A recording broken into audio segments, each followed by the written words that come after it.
这礼拜全台湾温度回升，拜四方面搁到北部东半部的雨水较济，天气嘛较凉冷。另外，伫咧昨宜兰外海嘛发生规模5.4的地震，气象署就提醒讲，未来这几天也可能有4.5至5左右的地震尾。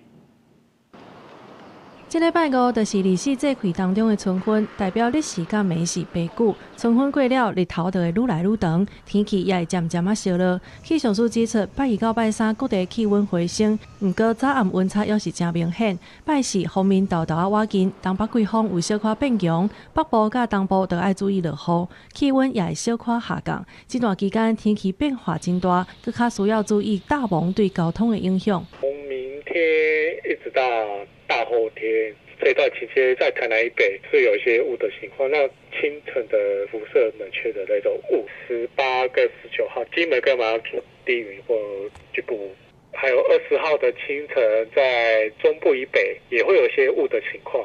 除了天气变化，予人三无涨，地震也予真侪人有感觉。15下晡4:14分，宜兰外海发生规模5.4的地震，深度是23.2公里。这场真浅层的地震，上大的震度是花莲甲宜兰4级。气象署判断原因甲板块小克有关系。 地体发生一个浮后扩张、一个张裂的一个现象，那这也是说我们这一起地震发生的一个主要原因。其实，在这个区域 本来就会有很多像这样类似的这样的地震，所以民众其实可以不用过度紧张，但是也要随时做好我们的一些防震的准备。